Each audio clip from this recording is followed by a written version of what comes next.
Eu quero ser seu coração, eu quero ser seu com. Eu quero esfregar na sua boca e ser seu beltom. Eu quero ser seu sabonete que lisa embaixo do chuveiro. Eu quero ser toalha que desliza o seu corpo inteiro.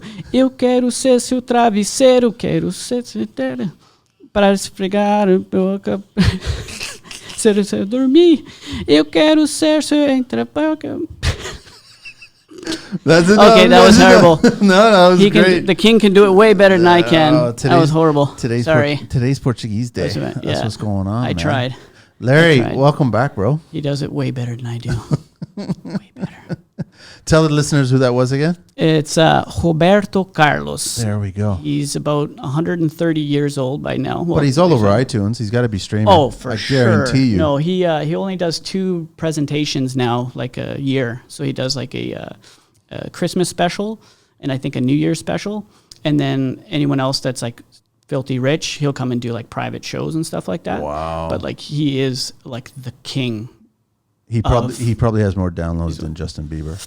Most likely, yes. He has, I don't know how many albums, probably 70 albums or something like that over his years.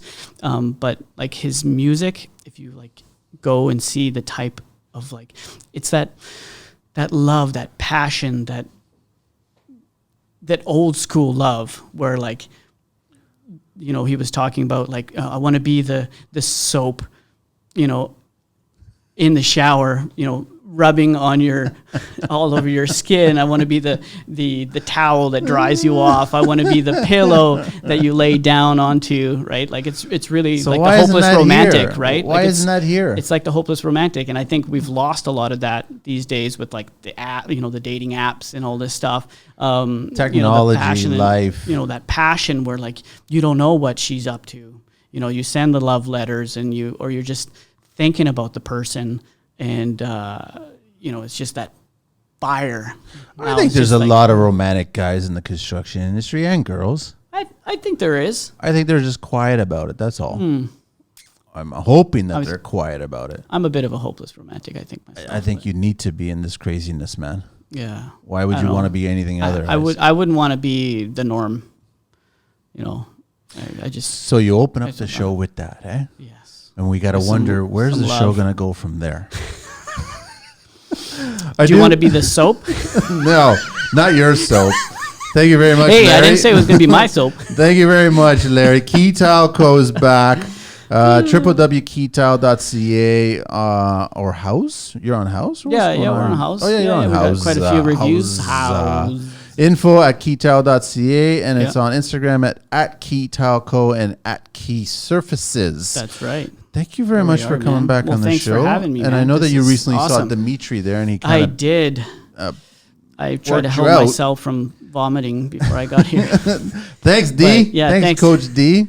Yeah, shout out to him for sure. He's a really good guy, and I would recommend anybody that's looking to change your body and spirit around. He would be a good guy to connect with. To do that. Yeah. I want to share a little tweet from an avid listener that's always sending me these interesting messages, and I just figure I'll just read it for what it is, man. Hey, Manny, I got some fucking clown down here that's trying to sell me how to do my job. LOL, some guy who is a GC wanted to hire me to do some work for a client of his. The guy is 7 weeks behind on schedule, so figured you would subcontract somebody else to come in and finish up a bathroom. He didn't like that. I told him that he couldn't install 12 by 24 tiles on the wall with just regular drywall. LOLAOI, I don't know. Then didn't like that, and I told him he needed to do the electrical properly with permits. LOL, guy just had a big hissy fit with me and through text messaging. So his little phrase, this person who just sent me this message, is whenever someone's pissing him off, he just says, would you like a cookie? Would you like a cookie? Would you like a cookie? Like kind of like the old school like Got Milk commercials, like that big cookie. And he just, like, I think it's more like he's had enough of your stupidity and just like, would you like a cookie and go away? That kind of mentality. Would you like a cookie for that? Because he's not really doing the job properly. No. When was the last time or any time that you installed 12 by 24 tile over drywall? Over plain drywall? Normally, like outside the wet area would have plain drywall, but it'd have to be at least primed and or painted. And the reasons for that? Yes, actually, we did a test. It's pretty interesting. So if you take plain drywall and you put thin set on your tile or back butter the wall, and then you stick it on the wall, what starts to happen is the drywall tries to start taking the moisture. Yeah. And then the thin set sticks to the paper, and then the paper starts to separate from the gypsum. So it delaminates. Yeah. And then you go to take that off the next day, for example, or if you like push it, it's like it feels kind of soft. You can rip that tile off, and it'll completely from the paper onward. And the gypsum will just come right off, like if it was like butter. So you would never put it in a wet area without it being waterproofed or primed or something at least. Yeah. Never drywall, factory drywall with nothing on it. You are leading yourself up to. There's going to be that tile eventually will fail. Oh yeah, especially if it's on the ceiling. It'll be ooh. What's the weight of a 12 by 24?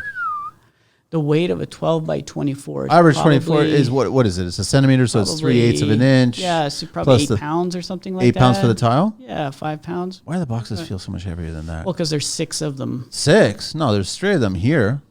In Vancouver, there's 6? There should be 6 to a box of a 12 by 24. 5, 6 really? box. Oh, yeah. And then what's it? Porcelain? Is it twice as heavy with the thin set? Stone will be a little bit more because it's heavier. There'll be like 4 to a box or. I know average slab weight. You correct me if I'm wrong because you no, I'm not wrong. I'm wrong. You're very wrong. I'm not wrong on that. Okay, slab average weight is 800 pounds for 2 cm. Oh, for 2 cm. Average weight. It depends. I know granite would be heavier, but like a regular 3/4. Yeah, probably pounds? Closer to 9. So if a slab is depending on if it's the jumbo or regular slabs, right? Because if you're talking quartz, the man-made stuff, there's the jumbo, right? That's even bigger. It's what is it? It's 5 by. It's normally 5, almost 5.5 by 12. It's 120 inches, something. So like 10. That, right? 130. It's so 10. Really long. Yeah, just basically 10 feet. So if just it's over 10 feet. And you're saying about 800. It's going to be more than that. The jumbo is going to be probably 900 pounds or something like that. So 900 pounds divided by 50. You have 50 square feet in there, right? Is that correct? Is that the math? If you go that's right. 5.5 by, I'm just trying to figure out some. It's a little bit more than that, but it's probably about 55 square feet per jumbo. Okay, so then if it's, let's just say argument's sake, 1,000 pounds divided by 55. What the hell? Divided by 55.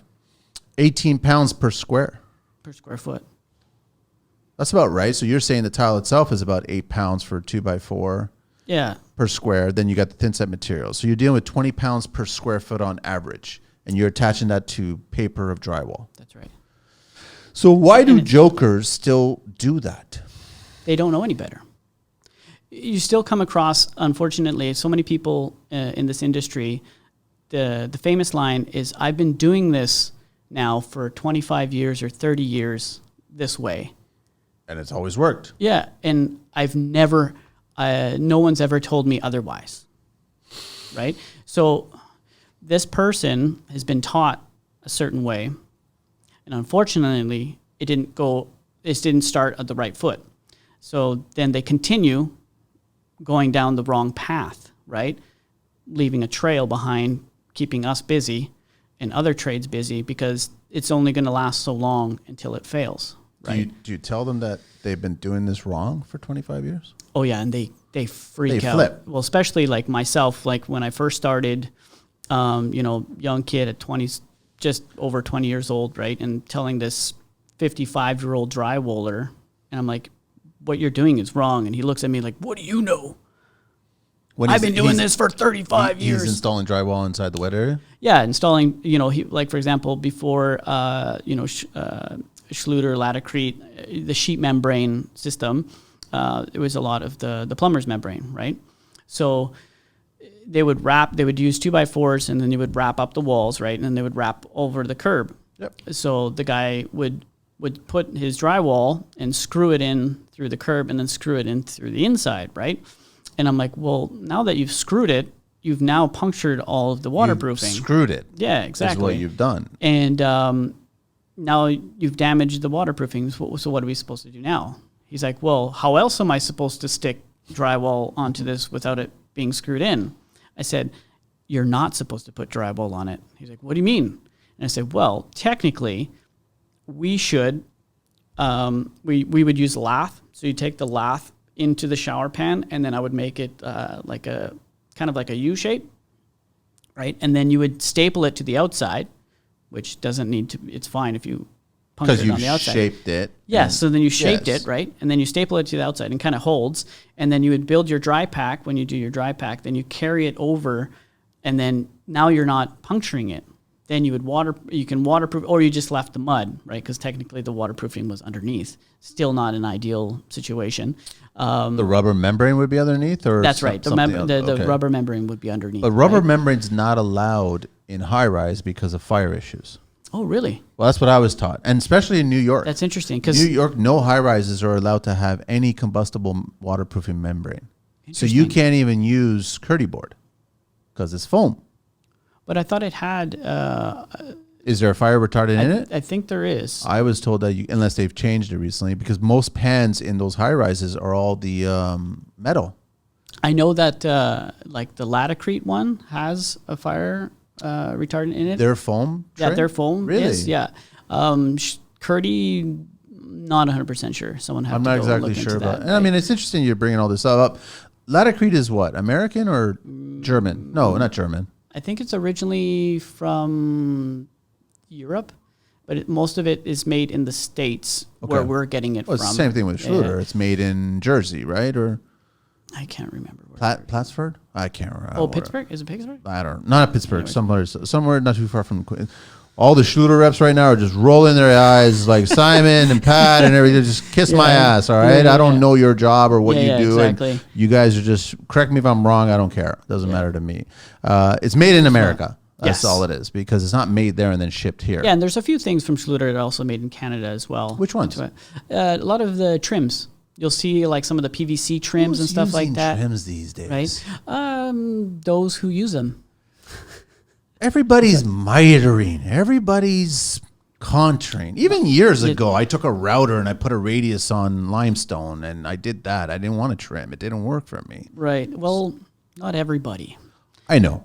But I see a lot of tile guys, including yourself, mitering, you know. Oh, and the fine art of mitering. Yeah, well, we're not just mitering. We're mitering it like, onto itself, right? Like I had told you, I think last time. So, we have these details where like it's like a wainscoting or something like that, and we have to finish it, and we don't have like a pencil or a trim or something. So then we, miter it onto itself, and then put like a little piece on the top, so that it's just this one. You got to do a TikTok video and use that track. Eh? Oh yeah, it's a work of art, that kind of bullshit. Because it is a work of. That's what I'm saying is who's using trims? Like nobody's using trims. Well, regular folk. Designers don't like trims. No. I remember like the high-end designers, no, for specifically sure. going, get rid of that. I don't want that anywhere near my tile. They're like freaking out. They say like, I hate Kleenex. So they'll be like, I hate Schluter, right? Yeah. And then they're referring to the trim, not the waterproof. Exactly, right? She's like, I hate Schluter. Can we do something else? And it's like, well, yeah, there's all kinds of things that we can do, but what's in the budget? What does the client like? What does the designer prefer? We can give them the options, and then they can, they pull the trigger, right? What do you prefer? What do I prefer? So each application is a little bit different. So if I can, so normally the rule of thumb we use is if the trim can look identical to the tile, then we'll use the trim. So that's basically white tile. Pretty much. Right? Everything else, no. So generally, like white tile on white trim, we'll use. Aren't they now introducing color matching trim? Kind of. Yeah, they're trying to go. Is that like something that was told to me that I was told not to say anything about it? I don't know. I think Pat, Simon, I don't care. Well, I don't know. It would be. I guess you could order a custom trim maybe in the future. But the thing is, like, I don't know. That's a lot of work, and then I think most people in this industry. I find them a lot not super organized. So, like, oh no, next week I got to work on this job, or 3 weeks from now, and I've got to get, a piece of this tile and then bring it to them, and then they have to do a color match sample. Like, who's going to do that? Who's got time? There will be some, but I don't think that would be. I think the best bet is to actually just make a work of art on site and miter it and make it shape and make it. I think the whole idea is as if you took stone, especially if it's natural, and bend it and shape it and form it to make it look like it belonged for this specific renovation. For sure. That's it. That would be awesome. The more that you add little details like trim or little accents or edging, all kinds of crap and whatever. Remember the good old days when a bathroom would have that little toilet paper holder or the soap dish holder, and you just cut a hole in the drywall and just put some, like a tube of caulking and just squeeze this shit. Yeah. That's it. You put it in there, and then when you demoed it, you took it out and it had a glob on the back of it. And that was the extent of a toilet paper holder and a soap dish holder and all this other crap. And we're way beyond those days now, man. Yeah. Oh, for sure. Way beyond that shit. Way beyond. Now we're doing niches. But yeah, so if I have a preference, so it depends on the application. So normally I can, if you can miter it, if you can match the color, we'll use the trim. So that's basically just white, right? So if it's not white, so if it's in the grays or the creams or whatever, so forget the trim. Because gray is difficult, man. It's very difficult. There's like a million grays. Yes. Just like there is a million whites. Sometimes we have to even be careful with the whites. If it's a cooler white or a warmer white, it won't match the trim. Then you got the slab and tile matching and so then my next preferred would be actually what we do is if it's a good painter is we get it caulked, the edge, so we have to do a nice perfect cut, and then it gets caulked and then painted the wall color. So that the wall color comes onto the edge, so then it's just kind of like one thing, and then the tile starts. Would you not need to prime or prep? Depending on the material. Okay, all right. Yeah, so normally they would, like if it's a porcelain, I normally recommend, so we scuff it up a little bit, and then they'll prime the edge, and then they caulk it, and then they paint it. Now it just becomes a lot of work for the painters. Now the painters tend to not like that option because then it puts it onto them. We still have to prep it for them, so we have to make sure like all of our cuts are perfectly straight and everything like that, because you can't have this kind of going on, right? Sometimes it can be factory edge, sometimes it can't be. But aren't all the porcelain tiles factory edge slightly beveled? Yeah. Slightly beveled. Yeah, but sometimes it's not because a lot of times where people are wanting to do like certain layouts where like a grout joint goes like straight down the middle, through the plumbing. So then you have, and then normally it's like a 3 foot, standard is like a 3 foot shower. So then you've got, let's say 12 by 24s. So you're cutting both ends. Got it. So you don't even have a factory edge, but then you've got to cut them all both ends. You can't use a cutter because if you cut it, then you've got this jagged edge, right? Sometimes depending on how well it cuts, you can take that edge and then put it in the inside, and then you give a little bit like a micro bevel. And then you have and then you have the factory on the outside. On that side. And then the painter has to come and do his or her magic. Then the third step is to miter it onto itself, right? Which I think is always the nicest. Right. And then if you can, then that would be another option. Those are basically the three options that you have that we tend to give, and then everything else is like, okay, yeah, if you want us to use a piece of trim. But I find when you use a piece of trim, it just draws too much your attention to that, right? It gets busy because it doesn't belong. Because then there's too many elements on the wall. Then you've got you got your wall color, and then you've got this chrome trim, and then you've got this gray tile, and then you're creating this. So even like when we do transitions, right? Some contractors will like, oh, I want you to put a piece of Schluter at the doorways. Right, I'm like, but why? It's not necessary. You have your glued down hardwood. You've got your tile. Why do you want to stick a piece of metal between them? The only reason I would do that is if they're not on the same plane. Well, why shouldn't they be? Okay, there's a bit of planning, but I understand what you're saying. So let's say you're choosing an engineered hardwood for the exterior part of the wet area, the bathroom area, and it's, I don't know, 1/2 inch or whatever. And now you've got Detroit heat, and you've got porcelain tile. You're going to be about 1/4 inch, maybe even 3/8 higher. So then that's why you put the metal edge, because little Timmy's going to stub his toe, crack a toe off, and break the tile. Yeah, so what we do, we still don't use a metal edge. What would you do? So what we do, I can show you a picture after. So what we'll do is... We got video now, so I can see it, and other people can see it too. So where the transition is, right? So let's say No. Where the transition starts between, so you've got your door frame. Yes. Normally it's about 3.5 inches, roughly 4 inches. Now, for the blind clients out there, where's that transition line supposed to be? Where's that transition line? So where does the tile start and stop, and where does the wood start and stop? It should always be half check under the door. Correct. So that when the door is closed, correct, you don't see tile from the outside, and when you're in the bathroom, you don't see your wood popping through, right? Exactly. And don't put it in the smack in the middle of the door jam, because that's not where your door is. Exactly. All right. So you have to see which the door swings. So if normally bathrooms, the door swings in. And so if you don't have your door frame in place, I always tell the guys, just imagine that it's got a half inch of drywall on the framing, and then you want to go 3/4 inch back from that. So basically you're 1/4 inch in from the framing, the door frame. Now that's normal if it's like 1.5 inch thick doors. Now some jobs are like 1.75 inch. Yeah, so then you want to kind of move that a little bit. So you want to do like 3/8 or something. Yeah, 3/4 is pretty good actually, but it's nice to have a professional sharing that little piece of information for. Yeah, and then if the door is swinging out, then you got to be on the other side of the frame and make sure you're 1/4 inch in from the frame. Now you have to do a bit of a judgment call, because sometimes the plate could be not quite in line with the 2x4 that's coming up from it. So you have to make a bit of a judgment call on where that 1/4 inch is going to sit. But that tends to be kind of like a pretty good rule of thumb that you should fall underneath the door half check if you're like 1/4 inch in from the framing. Do you think designers think about any of this stuff, or they leave it onto you? I would say 99.9999998% leave it up to us. To you guys to figure all that shite out. Yes, all those little details and stuff like that. But those are important details. They're all grouped in the same family, like placement of tile, balancing, grout lines where they're going to be, position of transitions. I don't know, niches, where niches are going to be. You don't want to put them in a weird spot or whatever.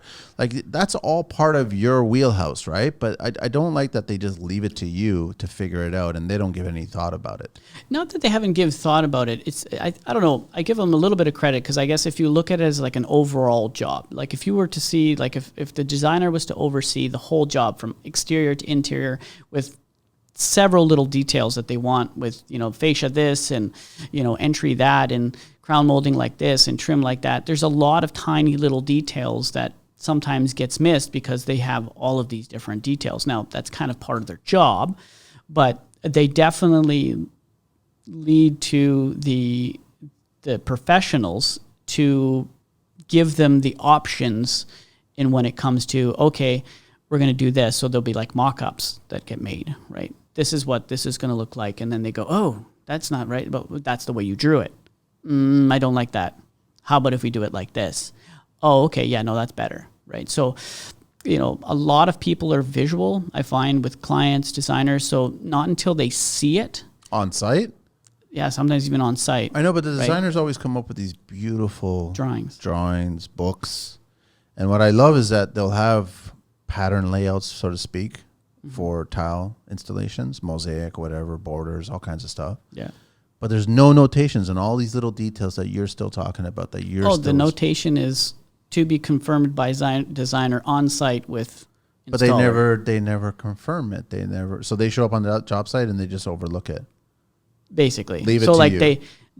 But they'll draw it out, but then the notations is like, don't follow these drawings. I think it should be like architect. It should be a circle and that little arrow. Yeah. And it should say, here's the number for it. And then go to the back. And this is the detail. So the problem with tile in particularly, there's a lot of misled information. So I've had a project, and I've only had one project where it was a modular home built outside, like in a warehouse, where the architect built everything around the finishing. So, for example, the tile was exactly 2 inches by 10 inches. So the window that was in the bathroom was exactly, let's say, 18 tiles high and 4 tiles wide. right? And then included the grout joints and everything like that. So all of the windows, everything was based around the finishings of, and then that was like cabinets. So to make sure that the tile that came around, and then the cabinet size was a specific size so that the full tile would ran through the top, that would go, and then right through the bottom. That's smart. Like everything, where the tub would lay, how tall the tub was, so that when the tile would then wrap round the vanity through to the other wall, that the tile would be perfectly full tile above the tub, and then the ceiling height would be that it would land another full tile at the top. So everything was like surrounded by the finishing, right? So everything was built. So it found what they were going to use, and then they built everything around that, right, to get it to be like everything why perfect. Isn't every architect doing that? I don't know. You might have to ask them. I don't know. I think one of the things, it would be a lot of work. Of course, it's a lot of work, right? So, but it's a lot of work for you as a trade. Yeah. Oh, well, no, not really. To plan, to line up, to do all that stuff. Well, if they've already done the. No, I'm saying if they haven't done it, so now you. For sure. You do it from scratch, and now. then it becomes. Yeah, but if anything, if it's not the architect, I think it should fall off on the designer. Mm-hmm. They should do it and give you that book that's pretty that they've sold to the client. Also, the details. Where do we start? I think there's a little bit, I feel the sense of insecurity. It's kind of like, here's what we drew, but we're not exactly sure if this is actually going to work. So you let us know when you're going to start, so we can go over it together and make sure that it's going to work. And if it's not, then we can figure it out and find something that will work. That normally happens? All the time. That meeting, does that eventually show up, that meeting, and they have that discussion? Oh, yeah. Yeah. Okay. So it's either on the phone. Some designers some are very comfortable in their own skin, so they're very experienced. So I could go and be like, okay, I'm here at the job site. This layout doesn't work, and it's because of this. We have a couple of options here. We can do this. Okay, send me a picture. Boom, send them a picture. Talk on the phone. Okay, so what happened if we do this and offset that? And I say, okay, yeah, that'll give you. And like, okay, what's the cut behind the tub? Okay, it'll be 3 inches. And what about the vanity? It'll be full tile. Okay, yeah, I like that idea. Boom, go for it. Where some designers, like, they have to be there. They have to see it. Where other ones, they can visualize it and they can talk to you over the phone with it. And now with the technology, sometimes you can do like a video call or something like that, right? I think they should always be there. If you're there, ideally, materials there, the room's there. To me, it doesn't matter. As long as they can sign off on it and yeah, there's not a whole lot of signing off. No, but I mean, they should. There should be some kind of construction's collective, right? So why not the whole team be there to discuss an objective? I think that would be in an ideal world, but I don't think we really live in it. And I think the reason is because everybody's so busy running, right? So maybe I would, I'm a little bit generalizing, but, taking more than you can chew. So then this designer or this design firm has 30 projects on the go. And just imagine every other day, they would have to go to site to do this, and you know what I mean? Like, and then a lot of these designers are other cost plus, or they have, the project, do a new build, it's 50 grand, 100 grand, whatever it is for their fee. And then they allocate like X amount of like site hours, and they don't want to like go past that so that it doesn't, I know. So they're succeed. So there is this the buck to you, and we don't have site hours. We don't have additional hours. Like, this is my argument. Yeah. I've always argued about architects charge, engineers charge, designers charge. The for contractors. Site visits. Contractors never charge. Nope. Never allowed to charge. And on top of that, when there's kind of some kind of deficiency that is completely not your fault, right? We did a deficiency last week, and the PM, he just wouldn't answer the question. Trudeau was on the site. The project manager. No. Why wouldn't he answer the question? I don't know, because he knew what I was trying to get at, and the question was very simple. So it was a very large house, and they did an addition to the kitchen. So they added to the kitchen, and then there was a transition between the old house and then the addition, right? So we had one of the tiles start lifting, which I found was strange. I had a picture of just a close-up. On the old side or the new side? Well, it was probably right on that transition. So my question was, And like all I had was this picture of like this thing that was like, I don't know, like a hard 16th above the other, but it was just this one corner.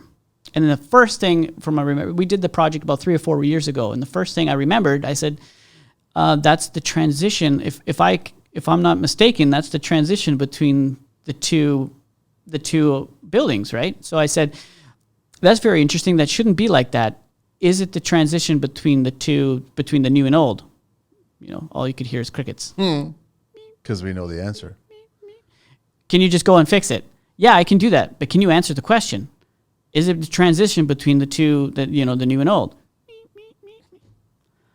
Okay, fine enough. I'll go there and we'll fix it, right? So sure enough, I go there and it's exactly where the transition is, right? So we fixed it. And then I was like curious. I'm like, well, yeah, I see that it was the transition between the new and old. I said, what did you guys do to put them two together? And he said, super glue and bubble gum. They didn't mechanically fasten like the new. I'm not sure, but his answer was super glue and bubble gum. I said that was his legitimate answer. Well, I guess he was trying to be funny. I'm like, and I was like, well, really? Well, that's too bad. Well, next time you should use Hubba Bubba because that's going to be a little bit better and a little bit more flexibility in that. And then he's like, oh yeah, wait, we used some duct tape too. And I said, well, maybe you should use tuck tape. It's a little bit stronger. And then he never gave me a straight answer. He just never gave me a straight answer. Does he not realize like, okay, old house settled, it's completely stable. New house, brand new wood, plenty of moisture in it. Yeah. 2 planes are going to move. And the other thing is too, so we went to fix it, but what's happening too is since they are two separate, it's bending a little bit. Oh, is it really doing that? It's bent a little bit, right? So then when we put the tile back in, even though we took out all the thin set and stuff, the two corners are just a large hair on either end. So like it'll be fine. Yeah. If you push too much on one side, then it'll be like almost an eighth on the other. And then if you push them on the other side, it'll be too much. So we had to like split the difference. But what's happened is it's been settling and then the floor is kind of going with it a little bit, right? So the porcelain tile is actually taking shape of... Yeah, it will take a shape. But what happened was that one, it only took shape so much until it went... And it was just the corner. It's very strange. I hadn't seen that before. It was just the corner. What was the substrate on that? I'm curious. It was concrete. So right on concrete. Yeah, so it's plywood, and then it would have been 1.5 inch or 2 inches of concrete. Oh, so like topping. Topping. Okay. Yeah. Self-leveling kind of thing. No, it would have been concrete. Really? Yeah, it would have been self-leveling. And then we put. I think we either put it was the Stratamat from Latacrete, or it was the Deidre over the top of the whole thing, and then we installed our tile. So, and then I'm pretty sure we also ran in-floor heat. So there would have been the topping, wires, leveler, and then the Deidre on top of all that. Yeah. Or the strategy. So a little bit of history, Larry. You ready for this? Maybe. Am I being graded? No, there's no grades. Oh, okay. Everybody gets a trophy. Oh, everybody gets a trophy. Okay. Oh gosh, that's what's wrong with these days. I know. You'll never see Manny look up into the sky and there'll be a spaceship coming at us. Okay. The earliest evidence of the use of glazed bricks was found in Elamite Temple of Cholga, Zanbil. Is that right? Yeah, Cholga, Zanbil, dating back to 1300 BC. Glazed bricks. Glazed bricks. Must have been a few Portuguese there at the time. Glazed and colored bricks were used to make low reliefs in ancient Mesopotamia. What? Yeah, most notably in the Ishtar Gate of Babylon. 575 BC. Wow. Can't even phantom these times in history. Early uses of tiling for decorative flooring has been found in the ancient remains of Calabanga. Yeah. Everyone's going to just send your letters to Manny. I won't read them. India and Balakot. Balakot and Pakistan. Yeah, in Asia. Yeah. Smooth and polished stone was used for flooring and swimming pools by the Sinhalese. I'm so glad you gave me like my version of how you pronounce this because I'm butchering this. Kings of ancient Sri Lanka in the 2nd century. These uses show fine workmanship and close fitting tiles, which are evidence of remarkable advanced techniques and tools. It's amazing. They can't even do that shit today. I know. I was just about to say that I think, we're starting to get, we're like on the down. We're trying to make things of it. It's Pampered? being smart. I think we're because the power of technology, we don't really have to research and we don't have to invent. We don't have to, it's like, oh, I don't know how to fix this. I'm going to look on YouTube. Thought right? process. And then there's no thought process, like the mechanics and like, a good old friend from Cambridge, I found out, 40 some odd years old, he passed away. He OD'd. It was an old friend. Yeah, not even 47. 40, he would have been, probably 45-ish. Wow. It was a good old friend of the family's. That was my cousin. He was such a nice guy, but he was very smart, and I think that's what kind of got him into trouble a little bit. He got into some heavy drinking and stuff like that, but like the kid was 12 years old. They had, he wasn't drinking then, by the way, but you can see like how special he was. Like at 12 years old, he took an old Volkswagen Rabbit that had just been in a terrible accident. Okay. And he was able to get it going again. And then he went for a joyride with my cousins, driving this like Rabbit that wasn't working. And then he got it working. And then he built like his own go-kart. So he grabbed like an old lawnmower that wasn't working. He welded and built the frame and stuff. He put the lawnmower engine on it. And next thing you know, supposedly it should be an old gravel road because they live on the farm. They used to live on a farm, and he'd be ripping down the hill. He'd come into their driveway, and, doing donuts, and they would come out like, "What's happening?" He's like, "Yeah, woo!" And they're like, "What's this?" He's like, "I just made a go-kart," and he was going around, and he was really smart. He could take stuff and build things with it, right? He did stonework.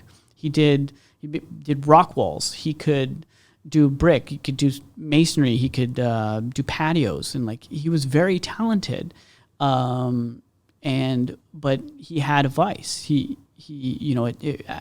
As he grew older, right, and then his late teens, he kind of started drinking a little bit, and then when he was legal, it was almost every day, and then it kind of went into this cycle, and then he was kind of like working to keep up to his vice. So like he was the type of guy that you could never pay him before the job was done. Because he'd be just consuming it. And then he would consume, unfortunately, and then it consumed his life. He just slowly got worse and worse and worse within the last 2 years. Why did he turn to drinking? I'm not sure.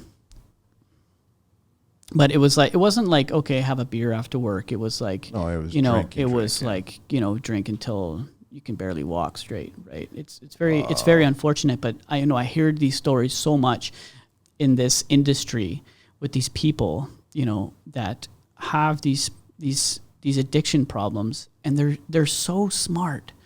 They have all this potential, but it just gets blown away. They're thinkers. Right, they are, and I think that's a little bit of a problem with their vice, because they're thinking, they're overthinking, they're constantly thinking. It's almost like they want to like numb that down and be away from that, for to be able to kind of break away from their thoughts, and then they get into this kind of bad cycle, right? And sometimes when I try to have some conversations with some of these guys that they're young guys, and they're asking for money on the street, and I said, like, what do you good at? What do you do? He's like, oh yeah, I'm a carpenter, and I'm a really good framer actually, but I'm in between jobs right now, and it's really tough, and I'm just trying to hang in there, right? But you can tell like their hands are swollen. So they've been, probably bad drinking problem and stuff like that. Generally the swollen hands are purple and stuff like that. And you can tell that they want to kind of get out of this, but they're in this hole, right?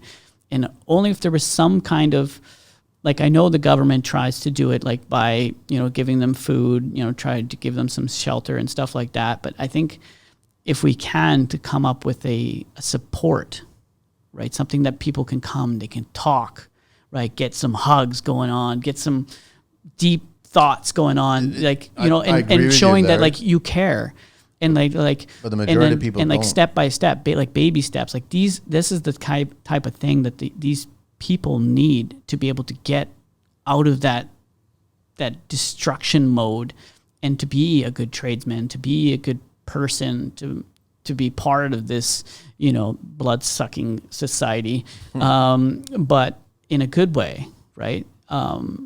So that, this gal or this guy can be really doing wonderful things, right? Like a lot of these people have, they're artists. Like they're really good at what they do. The sad thing is that the majority of people do not really care about helping. Everybody is stuck in their own little world, man. Everybody is stuck in their rat race, right? So why do I want to help this person or that person or whatever, right? That's the majority of people. I see what you're saying. Trust me, there's so many people that probably would do so much better in our industry or any industry, but I think that the mostly people don't want to. They think they're helping. Mm-hmm. Putting a like on something doesn't mean that you're fucking helping at all, right? No. So, and I know you're from out west, so everyone who hasn't heard the other shows with you before, and it's a huge problem out there. You know what I mean? It's a massive problem out there. Yeah, downtown east side Vancouver. It's bad, man. Like really, bad. Really bad. When I first went there, Vancouver moved in the Winter Olympics 2010. You'd see people around, but now it's like a mini city. Yeah, like it's crowded, like it's huge, like thousands of people on the street, not hundreds, thousands. It used to be maybe 100, couple hundred. The street would have, odds and sods, but like the main drag on East Hastings, there's thousands of people.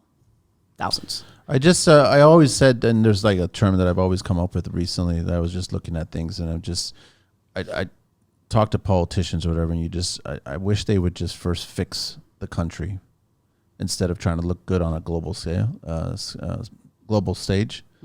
And that's the unfortunate thing. Like, I mean, when you start hearing news or reading news about $54 million being spent on a ArriveCAN app, like that's $54 million that could have went to so many other things instead of that stupid fucking app that served no purpose other than a political agenda and collecting information. Yeah, it was just all garbage, right? So it's just like, first fix the country. Like, there's a lot of problems in this country. Every country has their problems. Yeah, of course. So, but first fix the country.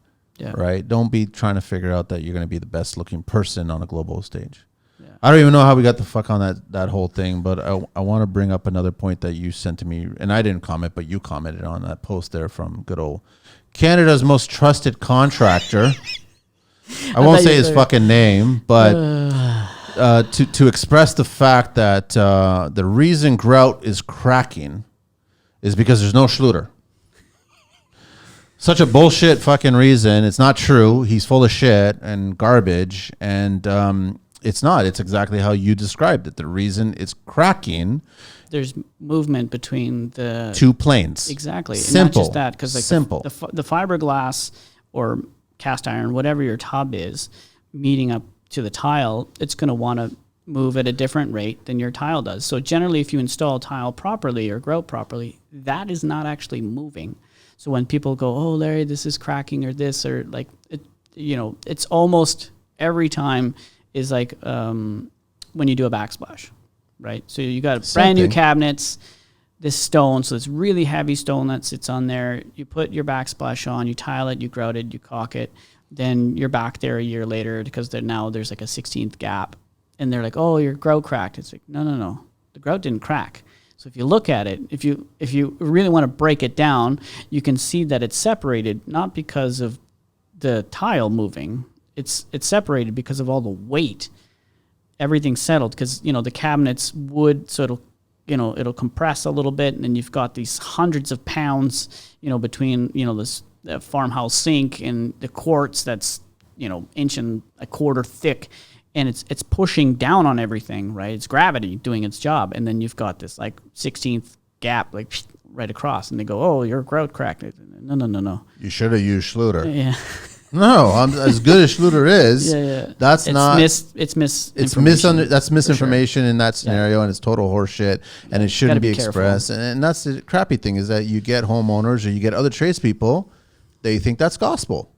Yeah, and it's not. And he's not a preacher. I'm sorry, but it's No. just not, right? So he's just reading cue cards and that's it. And it's bullshit. So you got to really understand it. There's a reason why as far as I know, every company that produces grout produces a matching silicone version of it for that purpose. Most of them, yep. So you can use a flexible material Correct. in that plane because you have, I guess, a perpendicular or two different planes and you're moving. That's all it is. Yep. And you've got flexibility in that silicone, color match, and you won't see a gap. And surprise, surprise, I didn't use Schluter behind that. But I would have used Schluter behind that, but I'm not relying on Schluter for that purpose. Particular purpose. That detail, right? Sure. And these are little things that we pay attention to. And you've done this several times with tubs. You fill it up with water when you're securing the tub, right? So you're putting what you think is going to be the most amount of weight. Exactly. So and you may not think the tub is moving, but it is moving when you put all that weight in there. Water has weight. Yep. Right. So it's like you need to add that weight, install that tub, make sure it's fully secure underneath. It has whatever, the foam or the concrete or whatever. You're gluing it properly with Portuguese luck there on the feet or something, like all that crap. It has to be in a right position, and then apply your tile on the walls and then leave that gap and make sure that gap is clean. So then you can run the silicone. And an ideal world even too is when you go to caulk, that's actually full of, you bring your rubber booties or your swimming shorts and it's full of water when you go to caulk it. So it's at its lowest point. Essentially what will happen generally is when you drain the water, it'll kind of have like a little bit of like a mini bulge. Yep. So then when it goes to stretch again, it goes flat. And then when it empties out, and you got a little mini bulge. So all you new trades that are doing this for the first or second time, show up with full swimming trunks, no banana hammocks. All right. Make sure it's like proper. And bring your wings just in case you don't know how to swim. But I thought it was funny that he did that post, and I was like, this is the definition of being a joker. I'm just sorry, but you got a large voice, a large platform, and you're giving them wrong information. I laughed so hard when I was watching that. I'm sure you weren't the only one, right? But it's just like, this is bullshit. And that's what I keep on asking. All I'm asking for is a fair representation of the construction industry. Yeah, you just got to be careful what you're saying, because you don't want to be misleading people, right? So giving them misinformation, right? Because then depending on who you are, they'll take it to heart and be like, okay, this is the Bible. Like this is the way I should go, you, right? When you get there to quote a job or do a job, they question you. Yeah. Oh, for sure. So like they just have to be careful what they're saying or what their terminology is. And it could have been easily like, it could be like, this is what we think, but it would be good to make sure that you conduct or ask your local contractor on how he or she would proceed in this type of application. But this is how I do it, or whatever it is. Just make it more specific, because because like everyone has their own like kind of like little way of doing it, right? We do, and sometimes like within the business, we have our own little way of doing things. And I tell guys like, this is how I do it, and if you do it another way, I don't mind, as long as the outcome is the same. Exactly. Right? You know what I mean? If you want to scratch your ear, you want to use your right hand and scratch your left, right? Like, it's up to you. The outcome's the same. The outcome is the same. No, I agree with you. I agree. So, but what I get nervous about is the younger generation actually taking this to heart. Yes. And so then, like you said at the beginning of the show, where they've been doing it wrong for 25 years and they've been doing it that long, I don't want these kids to start off wrong. Well, that's what the problem with the YouTubes and stuff like that, right? Because then they think this is the Bible. Okay, well, I need to learn how to tile, 101. I'll go online. Oh, this guy, Billy Jean, is doing some videos, and he seems to know what he's doing, because he, sounds like a great radio voice, and he knows everything. And you take the trowel and you do. Sounds legit. It's so legit. Follow me, subscribe. Exactly. You know what I mean? Yeah, and the information I gave you was just horseshit. That's all it was, right? Make sure you click on the sponsors. So that's enough of that. But are all the brands not good? Like, they're all good. You can't say that Laticrete's better than Schluter. Schluter's better than Laticrete. Like, they're all Mapei. They're all creating good products. I look at it like the different trades. So everyone has their pros and cons, right? So we're not married to anyone in particularly. So we use different products for different applications, which one might excel more than others, right? So sometimes it's even in their marketing, right? So a client or a designer will ask for something in particularly because of the way that company marketed, and then so they've got it that route, right? So it's like, well, we don't have a way to defer them to use something else because, well, it's already sold, right? So there's the marketing, there's the functionality, there's the cost, there's so many different things.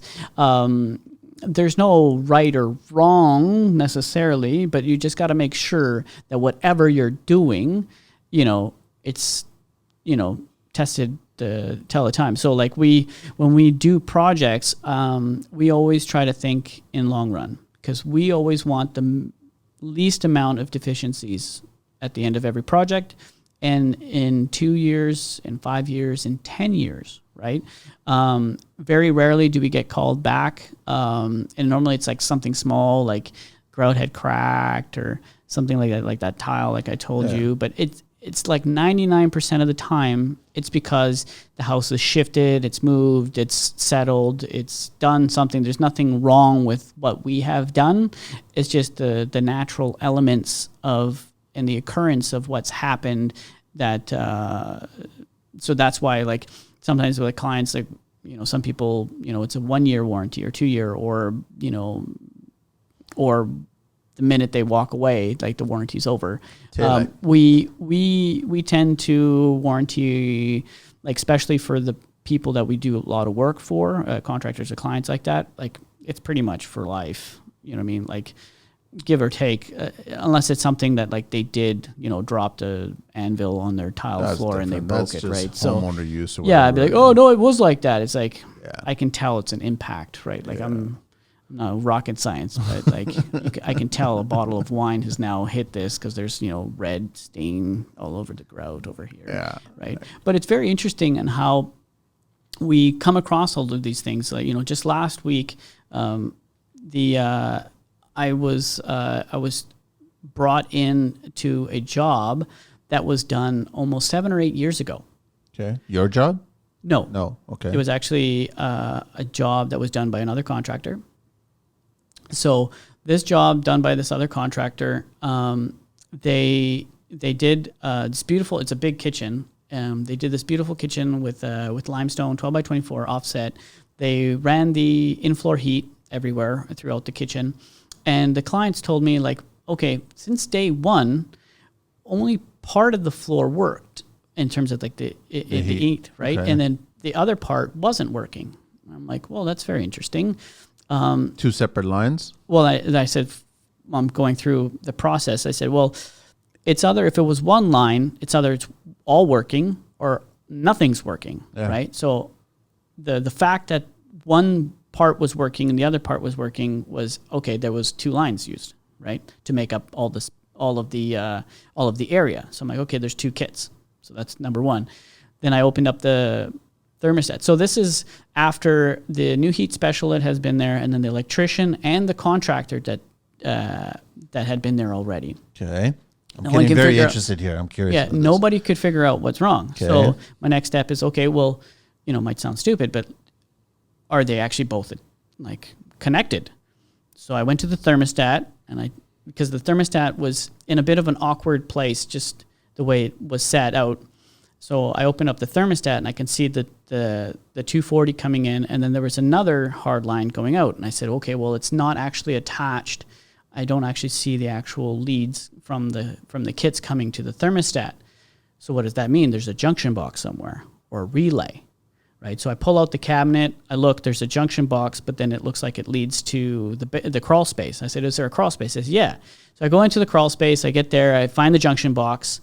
I could see the wires coming in, the leads coming into the box. I open up the box and I look, I'm going through the wires. I see the relay and, I'm fishing through the wires. I see, 2 of the leads hooked up and okay, and I'm trying to find the other lead, and I managed to find the other lead. And then I grab the other 2 of the lead and I look at it, and the 2 wires are right here. I'm like, well, if they attached it, it might be working. It might be working. So this is after these 3 guys couldn't figure out why it wasn't working. So I go and attached it, close up the box. Okay, turn on the, put the power back on. I throw the thermostat back on, and then obviously it starts calling for heat. And I said, let me know if it's working after, right? We cranked up the heat, let me know today. And then obviously I didn't hear from them. Everything It takes a while. It doesn't take that long, but I didn't hear back from them, and everything is back working. But so the electrician forgot to connect one of the leads. So there's 2 lines. Yeah. And then he never hooked up one of them. And the 3 of them went there to go and take a look at it, and they couldn't figure out. They just assumed. They just figured everything's brought to the box. So everyone was pointing at other people. The contractor pointed at the electrician and said, you did something, you did something wrong. And the electrician pointed the tile contractor, and you probably damaged something. And then the new heat guy comes in and goes, well, thermostat works. Everything's good on our side. Okay, see you later, right? So like the product itself is there and it's working. Why it's working is not his problem, I guess. And then he leaves, and then I was brought in to see if I can diagnose it and get this thing working. I remember the very first time I ever did heated floor with electric cable, and how sensitive I was walking around it or on it or troweling over it or whatever. Like, you're cautious, like eggshells. Mm-hmm. Those cables are fucking tough, man. Like, they are now. They're stronger. It's different sheathing. At first they were, it's coated. The coating is thicker. Yeah. Yeah. So, I mean, it's pretty durable, tough. And yes. It can take up a lot of pain, right? It can. So, I mean, it's just, it's funny that the sales and everyone's just pointing in that situation there, huh? Yeah. Really, but that's construction. Nobody wants to admit. Everybody wants to point. Right. It's so much more honorable to be like, look, let's figure it out. Yeah, or just I'm not sure, or be honest, I messed up. I need help. Let me know what I can do, but I've gone as far as I can. Whatever it is, just own up to it. Especially when you make a mistake. Like, it's just so much. It's so much more honorable just be like, look, I messed up, or I think I messed up. Let me know what I need to do to pay or get somebody here to figure it. Like, that's going to go a lot further. Instead of like pointing, it wasn't me, blah, blah, blah. Like, I don't know. It's just the honesty thing sometimes goes out the window. And I think it would be so much better to be honest and be based on that. And even if you're going to lose money on the whole project because of the honesty, I would rather pick the honesty. More work. I would pick the honesty because in the end, the client will see that, or the contractor will see that and be like, look, these guys followed through even though they messed up. That wasn't even your job. No, of course not. So you were just asked to go there to figure it out. Yeah, because they just couldn't figure it out. The Columbo of tiling, eh? So you're just like walking right in there and figuring out the crime. Yeah. That's all. OBC talk, Larry. Mortar mixing. Cementitious material must consist of 1 part Portland cement to no more than 4. What does they say? 3 to 5. 3 to 5. Okay. Of aggregate. 5. Right. 1/4 part lime by volume. Yep. Ceramic tile applied to a mortar base must be thoroughly soaked. True or false? You can. It's definitely better if the tiles are soaked because then the thin set won't evaporate. It won't just dry as fast. And it's more for actually just working time. So when you're working with the ceramic tiles, if you need to shift them over a little bit when you're doing a brick pattern, you're kind of a little bit off, or you need to shift it a little bit. If they're soaked, then it gives you a little bit more working time. If they're not soaked, even if you've back buttered them, you go back in 5 minutes, it's like concrete. Like I know. It's just dry. Because ceramic is so porous, yeah. Right? So ideally would be to soak it. You don't have to have it soaking for hours. You can literally, like what I do is you just take a handful of it in a bucket and you just dip it just to get some moisture at least, and then you put them up on the wall, after you back butter, and then you put them up on the wall and you're good. So if the homeowners see, one of the tile assistants, junior guys putting a bunch of tile in a bucket of water, it ain't because he just rolled a big fatty. He's actually knowing what he's doing, right? Or she's doing right now. Well, he could have still rolled a big fatty. He probably did do his fatty. He's probably doing it, which is great. As long as he smells like oranges instead of weed, it's all good. Mortar shall not be used for application of plastic tile. Plastic tile? Adhesive shall be used instead. Yes, of course. Yeah, I've never seen plastic tile, but I maybe they're referring to like an LVT or something like a vinyl. Like that, exactly. Or adhesive must be applied to the finish coat or brown coat of plaster. Steel troweled to an even surface or to a gypsum board or even surface masonry. Huh? Brown coat of plaster. What's adhesive. that? I guess when you're applying it to drywall or brown coat, base coat, Never heard of that before. gypsum board. Well, I guess they're coat. saying to apply it to the actual substrate instead of to the tile when it's an uneven masonry surface. Okay. That makes sense. Yeah. All right. Just a little bit of OBC there. Sounds good. I was going to ask you, when you were talking earlier, I find you're probably one of the few trades, tile artists, gentlemen, that you've worked with every kind of material, whether that's the finished material or also the substrate materials. So you've worked with different thin sets, different grouts, different brands. And I find that the younger trades that want to get into tiling, They stick to one. yeah. Yeah, they totally stick to one. It's And like I they're think married. I think that's a mistake, because like you said earlier, if you get a job and the jobs will get bigger and bolder and more difficult, you're going to come across architects and designers that are going to be religious. Like I've heard about this in painters where you have to sign a document that you can only use Benjamin Moore. Yeah, or 4-1 ball. Primer, or for a fair Yeah, ball, exactly. or So it's the Sherwin same thing or with whatever. tiling, right? Yeah. So if they come in and they go, listen, here's the book, Yeah. here's the product, we want Laticrete, we want Schluter, we want Mapei, Yeah. and it's only specific those. And if you're that one go-to trade, and for the 5 years of your career of tiling, what are you going to do? Are you going to go against them, or are you going to try to learn? I think it's better that you start experimenting and trying working with other brands. Don't you agree? It would be. So that, I think, where we've got today is because of the experience, right? So we're trying new things, and reps coming out to us, hey, try this, try a bag of this, try a bag of that. Under these circumstances, try to apply this before you do that, and so on and so forth. And then over the trial of time, we find out what works and what doesn't. It's unfortunate, but like if there is a way to, like, I get phone calls all the time where people are asking me for advice, and like, what should I do in this type of application? Okay, you should use this, or you should use this. I wouldn't do that. I wouldn't do this. Oh, but what about that? I've never done that before, so I can't tell you. I can't tell you. Yeah. You know what I mean? So you sticking to just one and one only, I think you're restricting yourself in getting the best possible results for your job. Knowing what to use for the best possible results from your job is only going to be given to you in two ways.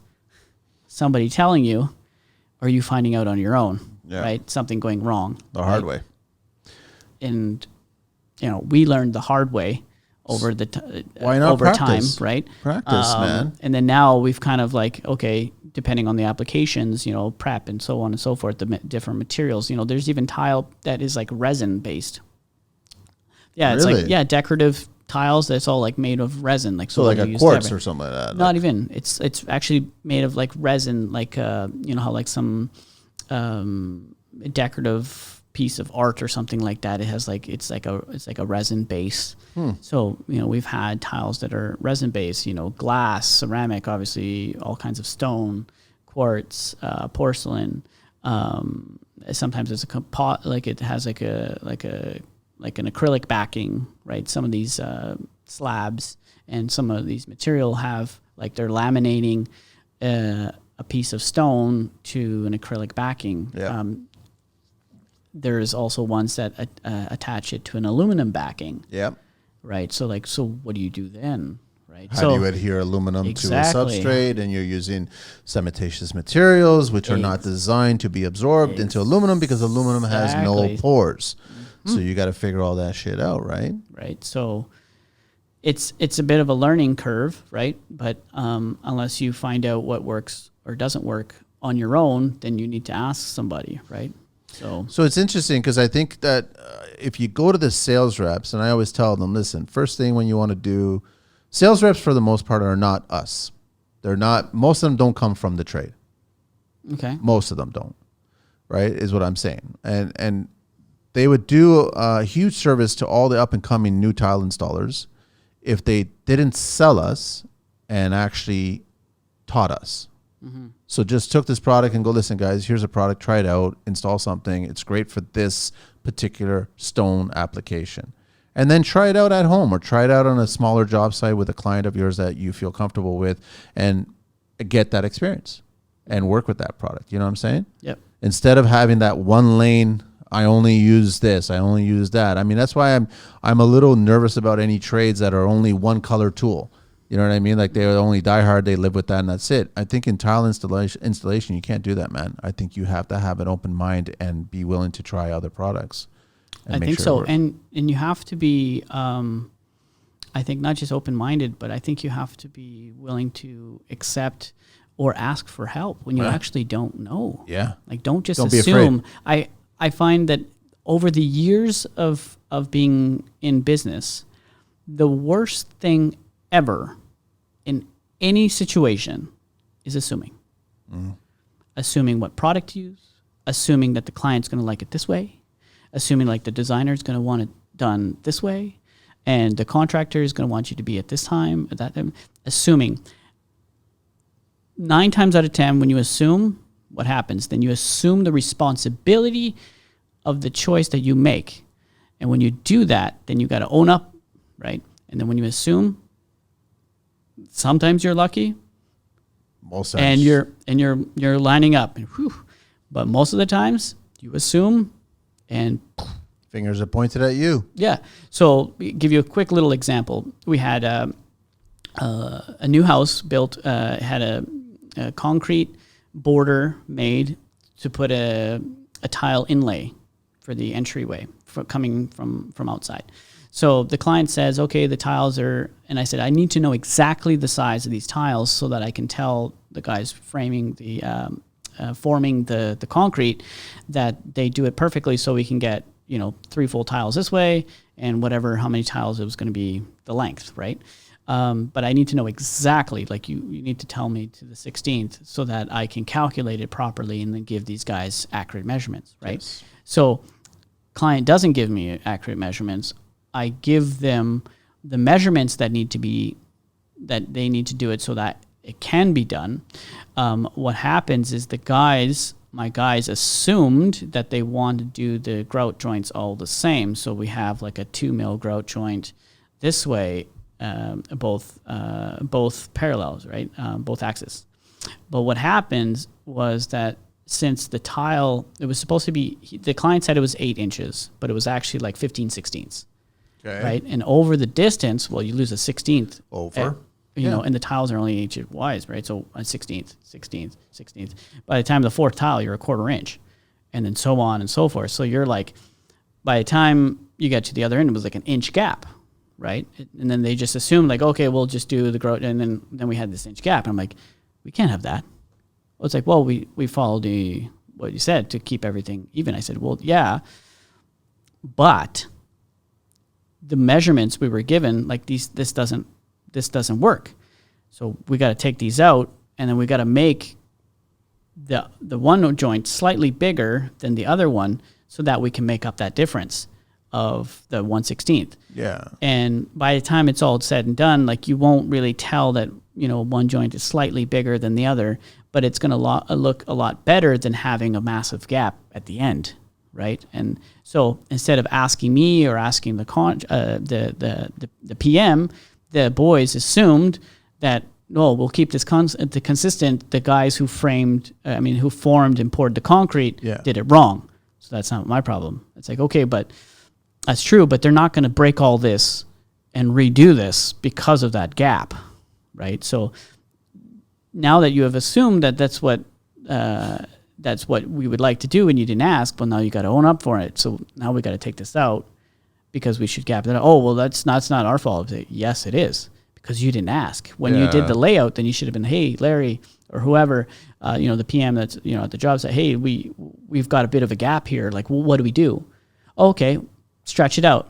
Okay, done, right? And then now it was taken out, redone, stretched out. You can't even tell because the tiles are a little bit like handmade, so they're not quite the same size anyway. So like you can't really tell, a person like me or you or somebody could probably tell that, but like, but it looks way better and overall right? Then a gap at the very then end. like a 1 inch gap at the end. It just Yeah. looked totally unfinished. There's probably right? you probably spend more time planning, prepping than installing. Oh yes. So prep is number one.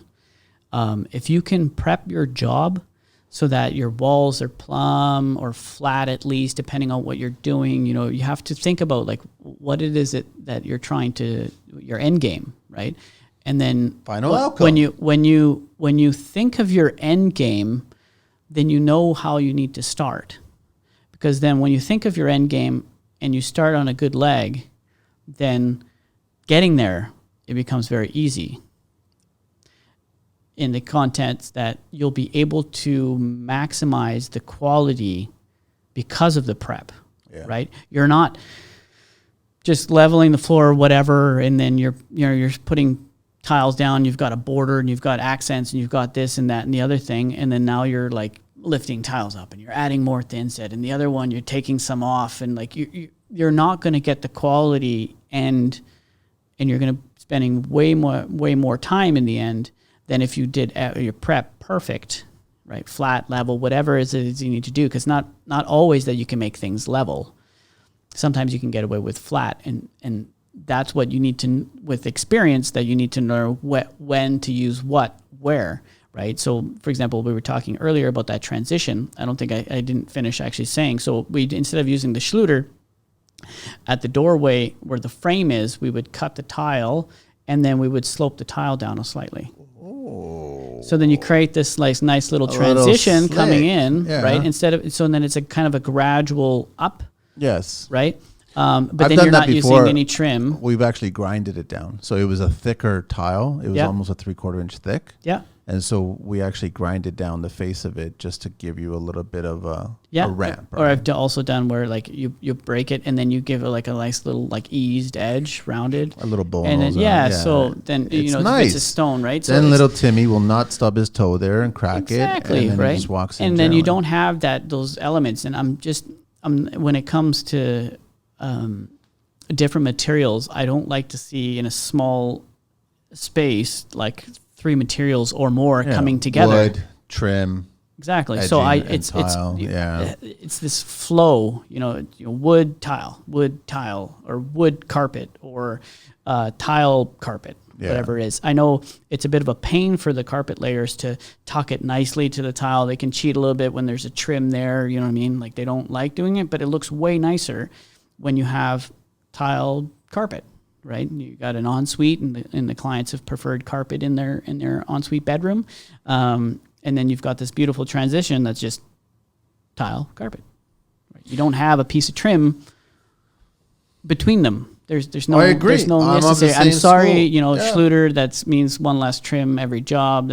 But like that's my personal. Those trims are fast becoming the A track of tiling. Like, well, like when it comes to like a spec job, yes, where these little details are not really necessary, then these trims come very handy, because then the tile setter doesn't have to cut perfectly at the door. He can cheat a little bit, and then it gets kind of grouted in, and then the hardwood guy can butt up to that that trim, and if he doesn't need to be very good either, he can just caulk that. So they have a lot more forgiveness when you use the trim. Same with going up the walls and stuff like that. If your cut's not perfect, it's fine. The grout will kind of cover it between the trim and the tile, and then you don't need to worry about these minor little details where you're doing a niche and it's all trimmed out. Where like if the niche is mitered and stuff, the guy's going to take time. He's got to miter it. He's going to polish it out and get it all nice and clean, right? But like when these guys are building these spec homes, like it's budget, right? I had a guy that asked me, he's like, "Oh, so hey Larry, what can the price for per tub?" And I'm like, "Okay, well we normally price this much." And he's like, "Man, that's like more than double than what I would normally pay." I'm like, "Well, then go ahead and use the other guys, because we're not the cookie that you're looking for." Right. I'm going to change that trim to, I think the trim today is like the equivalent to stucco over ceilings. Stucco over ceilings. It's designed. Oh, it's to hide imperfections in proper plastering. Yeah. So when you use a trim, like you just said, you like can popcorn ceilings. your cut could not be perfect, and you'll get away with it because you're using a trim. Yeah, exactly. It's almost like a little training wheels or something. It's almost like it's just like a little bit of help. That's right. When I think that's why I think they're going to disappear on custom rentals. On they're customs, gonna disappear. you won't see trim unless it's used for a detail. So like a lot of times, like this warm brass kind of look is coming back, right, from like the 90s. So we'll use the trim to do like. Is it really? Oh yeah. It's got to be only out west, man. Not here. I'm not seeing. Oh really? That. Oh, we here? see it all the time. Yeah, the brass. It's not polished brass, but it's like brushed brass. Like everything's brushed brass, and then we're doing arches. Almost sounds like brush ass or something like brush ass, man. So like, with these trims, and you can do these beautiful like inlays. See, that's different though. So you take the trim on a floor, you got like a 4-inch border, and then you're putting like the trim around, then you got like doing the same thing with wood. Like that's right? Different. Like nobody does like, little rosettes in the corner of wood. Exactly. And different same idea. That's different. That's not using. But I'm saying that's using it in a more of a creative form, and that's when we would use it more often if someone wanted to go ahead and do that, not covering, basically like you said, so the popcorn ceiling kind of effect, just cover it up with a piece of trim, right? Couple of questions for you. Hang on a sec, let me get the green book talk out of the way first of all. Let me do this, right? Well, this is a long one. Green book talk. Fire extinguishers must be provided and easily accessible. True or false? On job sites. True, yes. All workers who may require to use a fire extinguisher must be adequately trained. True or false? That is true. Exactly. At least one fire extinguisher must be provided where flammable liquids or combustible materials are stored, handled, or used. True or false? That would be a true. Where oil-fired or gas-fired equipment is used. It would be true as well. Where welding or open flame operations are done. Then you need 2. On each story of an enclosed building being constructed or altered, unless it's detached, semi-detached, single-family dwelling per 300 meter square floor area, unless it is a multi-family dwelling. Is that true or false? I don't know about the 300, but I would assume that it would be each story. It's every story. You have to have one on every single, because you don't expect any tradesperson to run down the stairs to get it, because that's going to cause possibly a fall trip. Yeah. Fire extinguishers must be protected from physical damage or freezing. Ideally, yes, would be. Refilled or replaced immediately after use. Actually checked, inspected, and they should frequently be or whatever it is, every 4 months, 6 months, whatever. I remember I emptied 2 fire extinguishers on a job site one time just for some photo opportunities, because it created a nice mist. Nice, that's so cool. And that shit tastes so bad in your mouth, but look good on camera. Inspected for defects or deterioration. Yeah, we talked about that. Once a month. I thought it was more than that frequently, but okay. Inspection being recorded, and it has to be attached to a tag to the fire extinguisher. Now, the question is, how many people actually do that? They don't. That's the problem. I believe probably in a lot of commercial sites they do, but custom rentals, like the safety guys, they go around like they're super, like they're like little Hitler running around, right? And like, you don't have the safety shoes, you don't have this, and like he feels like he's like, he couldn't be a cop, so he's like the safety guy on a job site, right? Like, yeah, you got it. No, you got to check this, and like he's, he or she is super busy all the time, checking this and checking that and everything, for sure, on a commercial, because like. Workers' comp and stuff like that would be all over them. Bigger right? problems in the exactly bigger picture, right? But in a commercial, I mean, like in a residential, a lot of times you come in, you don't even know where the safety.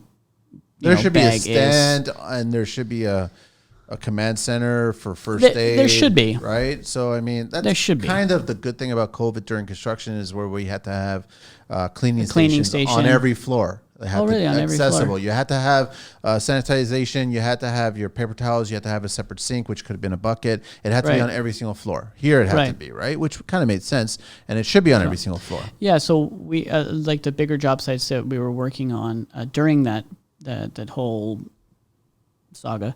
There would be a cleaning station before you got into the. Before you went into the into the construction site. So the whole hazmat kind of so you'd go in, you'd wash your hands and wash whatever other parts that you forgot to wash the night before, and then you would go into the job site. And some of these bigger job sites that were like 3 or 4 levels, then what they did was keep one trade was on one floor, another trade would be main floor, and then everybody just got separated, right? Yeah. So here's my 2 scenarios that I want to paint. I didn't know you painted. I don't paint. Oh, I like painting. It clears my head, but not Chantilly lace or cloud white. I've heard those paint colors once or twice before. Can you match the tile in a Grout to Chantilly lace? Can you possibly do it? That's not my question. Do anything. I'm sure that Can match the Grout color. Laticrete does that. Laticrete matches? Yeah, really? Yeah, it's pretty cool. Custom? Custom colors. How long does it take? 15 years? 16 and a half, I think. No, I think it's probably 2 to 3 weeks. They can turn around. So if you bring them the sample, or actually you don't bring them the sample, I think it's like a Sherwin-Williams color, or I think you can give them a Benjamin Moore color, whatever it is. You can say, hey, can you make me a Grout this color? Now it does cost a little bit. I think it's about $600. No, really that much? Yeah, but you get it to be exact. You can get it to be exactly like the tile. So basically, you take your tile, you take your paint swatch, you go over to the tile, and then you take a look and see, okay, code 123 of Sherwin-Williams, it matches the tile perfectly. Then you send that to LAT. They'll make that custom color for you, and then they'll send it out. Now the pricing, I don't know for sure, but I know it's not cheap. But if you really want to get that perfect match, that's the only way to do it. I kind of like that. I mean, if you're spending a lot of money on tile, and you want it to look perfect, what's $600? Yeah. Well, we've also done, like, we have our own little ways to making. Oh, a little concoction? Yeah. A little mix in here, a little powder there. Yeah, we need a little bit more blue. We'll use a little bit more blue Grout and this and the other thing. Just with those, you have to be super careful when you're doing that, right? You have to mix the materials. You have to mix enough for the whole batch. Yeah, because if you if you make when you mix it all, you got to make sure that you're going to have enough to finish the job, right? And generally, you'll only mix what you need, and then if you need more, you go and grab some more of the dry mix, and then you remix it again. Then you can make it work. You got to be careful too, because then your water ratio will also change. Will change, and that could change the bit of the color, the humidity, and then we're getting into another. So tile, we're going into like next artisan, level stuff. Chemist. So next is crystal meth, like all kinds of shit like that, right? Yeah, no. You're a tile guy, stone guy, large slab guy, custom stuff. Are you a tile kitchen guy or a wood kitchen guy? Flooring. Oh, tile. For sure. Like, is that because of the Portuguese, or is that just because? Because here's the thing. You know that the industry is 99.99.9999999 whatever wood. Yes, and I understand that in a design aspect. I don't. I think it's ridiculous. I think the kitchen is the second, or no, okay, is a master bath more functional than a kitchen, or a kitchen more functional than a master bath? Which one takes more? Well, not everyone showers every day, so I'd say kitchen. Everyone so kitchen has more durability things going on. You drop more shit. You drop utensils. You're not dropping fruits, vegetables, meat, combs and creams. Exactly. And stuff and so you get a lot of detergents. Bottles. But then when you clean the kitchen, you're using a lot of detergents. That's right. That's why I don't want to use wood. And I get it for design, all open concept. Yeah, they want it to all be the thing. Run through the whole thing. Yeah, so when it comes to, like, for example, I'm going to be renovating, hopefully, our place at some point is tile. And not just because I prefer tile, but tile has its place. And I think in kitchens, there should be, like, a good kitchen that actually is used on a daily basis. They're cooking and cleaning, the couple or whatever, a large family. Accidents are going to happen, right? When something falls, you generally want it to break and not break your floor. Much easier to replace a cup from the dollar store than it is to replace the piece of wood that you've dented in your kitchen. Yep. Right? And then over time, and I see in clients where they've run the hardwood through, it looks great for the first 6 months. Yeah, and then a year later, and then pets, the traffic, kids, but just cooking, the sheer traffic, the standing there, and the standing, and you're just going over it over and over. So all the workstations, over where the stove is, where the sink is, where and the traffic between stove, the butcher block, and all that shit. And you can see, like, you can take pictures, and like you'll see, it's getting wear worn. And tear. I know it's worn. It's and worn, a natural and worn, element, and worn. It's like it's gonna get worn. I don't care. I don't care if it's got 15,000 coats of oxide aluminum, varnish, all kinds of shit, and. Yep. I don't care. It's still going to wear out, man. Yeah, it will. And then it becomes a maintenance thing. So what do you have to do to maintenance? You can maybe you can do, I think with the hardwood, you do kind of like touch up? No, you can do like a Scotch Brite kind of thing. So you clean all the grooves, especially if it's like, so you do a Scotch-Brite kind of clean. And then depending if it's like a lacquered finish or whatever, then you can kind of like reapply, and then you can kind of make it look good again, depending on the type of wood, like an engineered wood. That's what I would probably do. You can clean it really well, and then you can add you can talk to the manufacturer, see if you can get the color match. I would still do stone on a tile.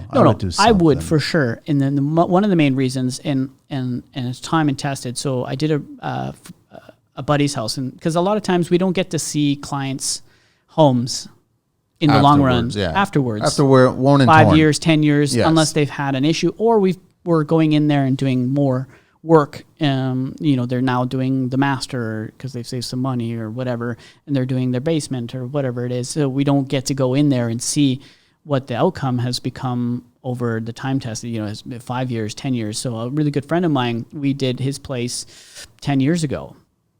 His kitchen floor is all porcelain. It still looks like it did, but we just finished it a year ago. I don't doubt it. He keeps up with the cleaning. Everything's good, right? No broken tiles, no scratches. They've got a dog now for about a year or something. So it's getting, now his hardwood that's just beyond the kitchen floor, you can see it's starting to take on some wear because of the dog, right? The nails, like it's a soft, right? Even though it's hardwood, it's oak.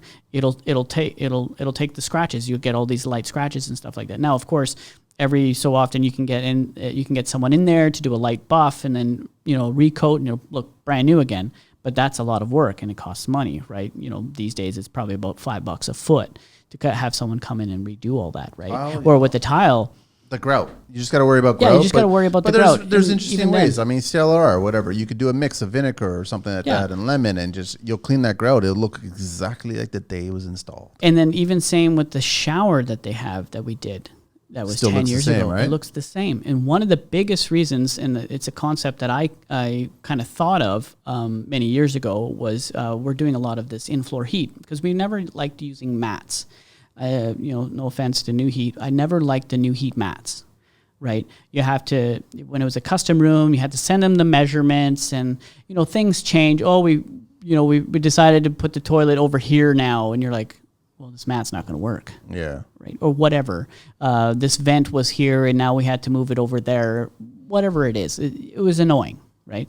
So ever since the wires were brought, well, actually the wires was one of the first things before the mats, we've always just used wires.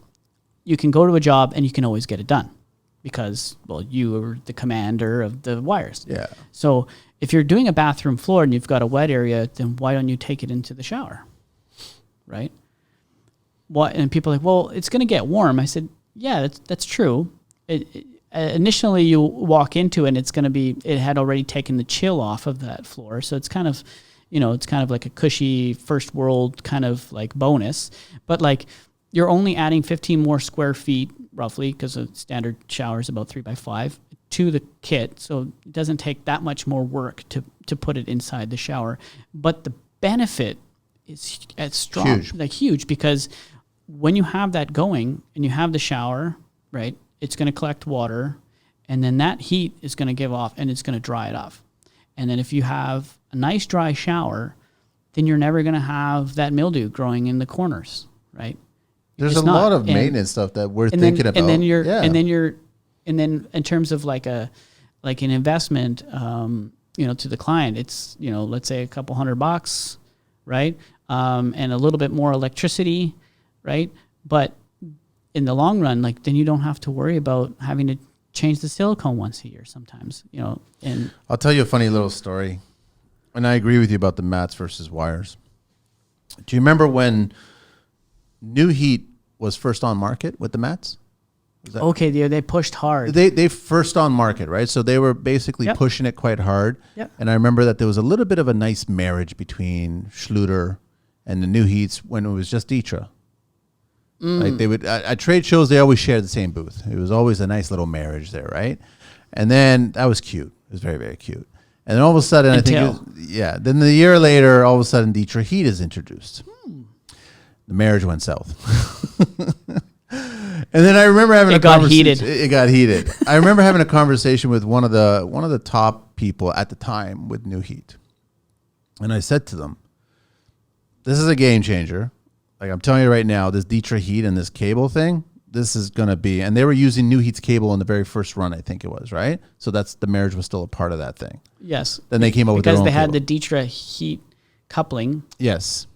But then they didn't have the wires to go with it yet. So then I saw that all coming. The idea was that I saw all the coming. So Schluter was already planning everything going forward, right? By the way, Stelpro was the ones who made the wires for Schluter. At the very beginning? Yeah. Okay, so there's that. That was their marriage. So I remember going up to New Heat and I was saying, guys, listen, your mats are going to be obsolete. I don't care. You're going to see this industry completely change. And I actually said to him, you guys are the beta to VHS back in the 80s, okay? Beta died, right? And VHS survived, and then it just evolved from there, right? Yeah. Laser disc and all this other crap or whatever, right? So I said to them, do yourself a service. Start selling your mats for vertical surfaces. Because now you could adhere that to a vertical surface and put it on there. And he just fucking dismissed me, eh? He just said, no, that makes no sense. No, we don't want to bother with that. No, we're going to compete against the flooring market. Okay, Blockbuster. You know what I mean? And so where's New Heat now? I think they're partnering. Blockbuster? Exactly.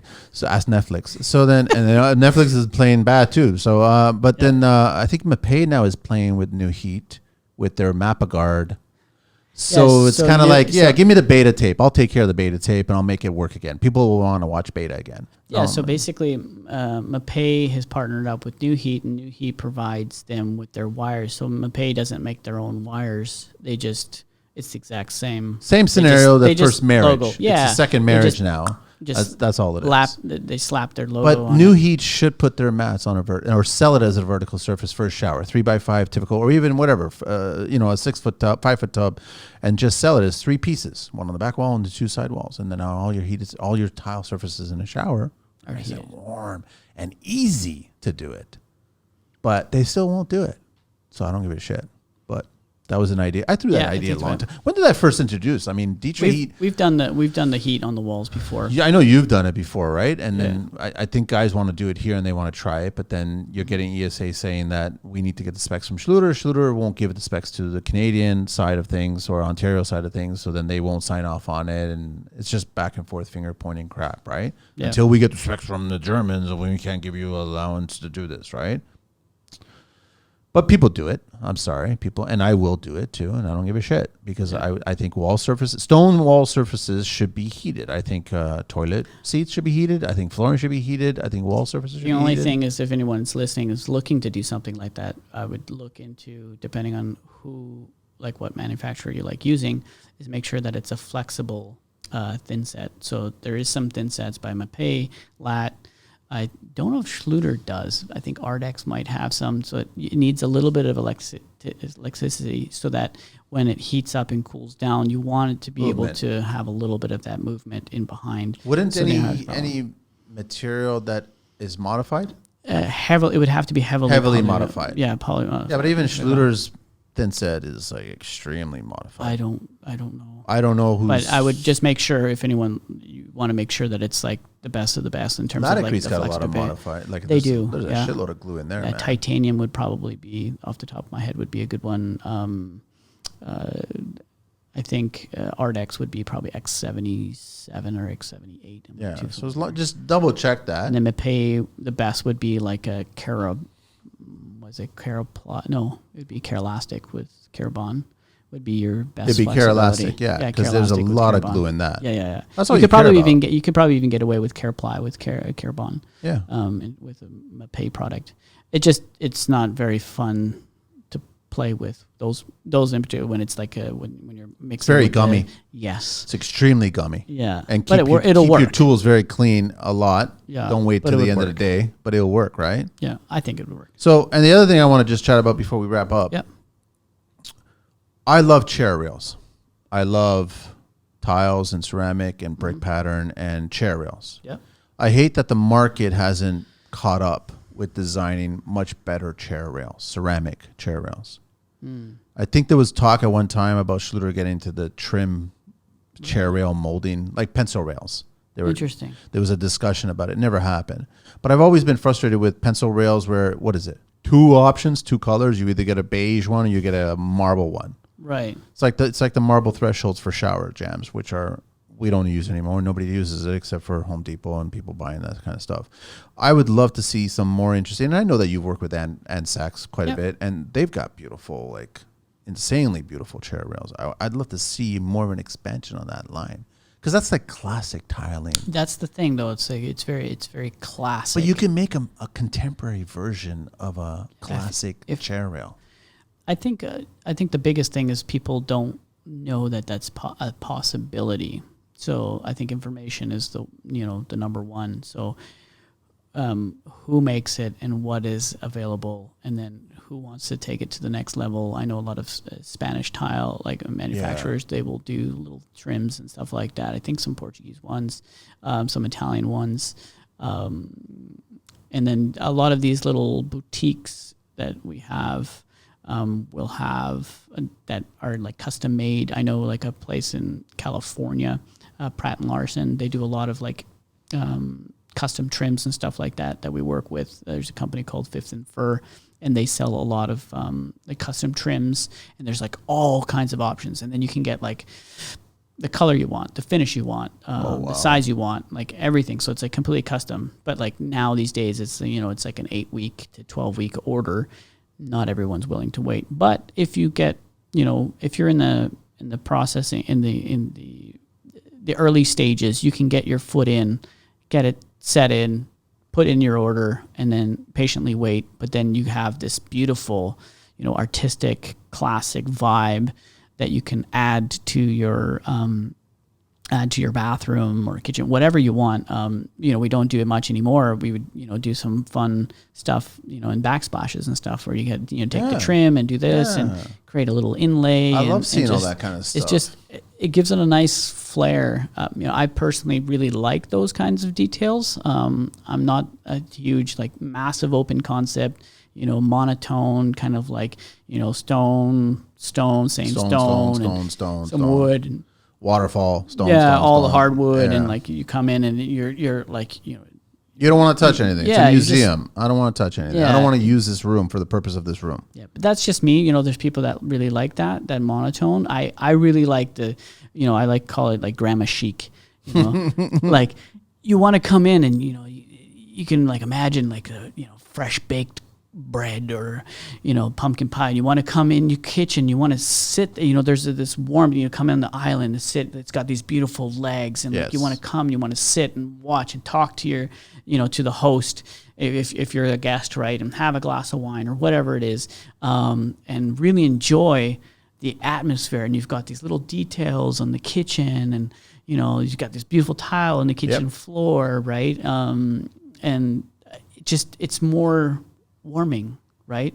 And with the tile on the floor, you drop something, it's no problem. You clean it up, right? Whereas if it's hardwood, you're going to dent it, right? Yeah. So you just would. I think clients and designers, they need to just, I think we as tradespeople think more about all those little functional details.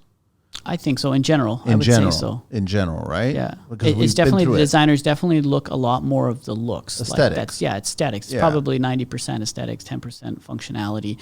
Now that scale moves generally depending on the client, right? If they're more like a practical, but generally they'll, if the heads collide where they've hired a designer that's more leaning towards the look versus the practical, then they find themselves in a bit of a tight place, right? They're like, "Whoa, I really want this to be practical," and the client's like, "Well, that's not going to look." I mean, the designer's, "Oh, well, that's not going to look very good," and the client's like, puts their foot down, like, "I don't care.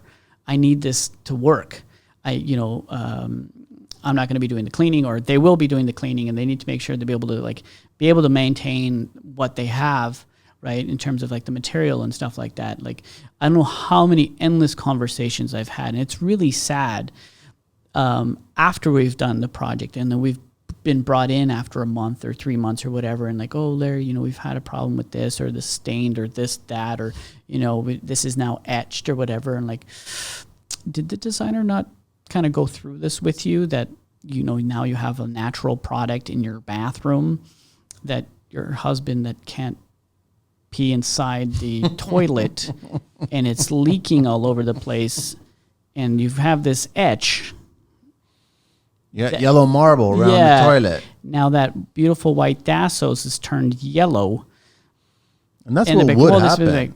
It's disgusting. I've never done that, man. I know. It's disgusting. So, and then, and they're like, well, but why? I said, well, if you really want to get into it, you know, the urine is very acidic and stone doesn't like the acid. So, you know, the whole like, let's go have a shower and then you pee in your shower is probably a bad idea. You want to probably do that in your toilet before you go in your shower, right?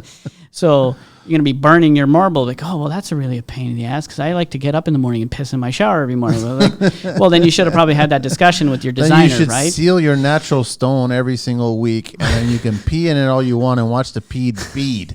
The pee is going to feed all over your beautiful marble. Yes, and you can spray it and like test it.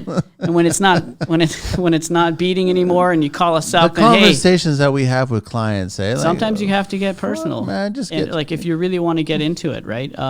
But you have to. I find that sometimes you have to be really open to find out what it is that the client. And I always lean to whatever the client needs. Of course.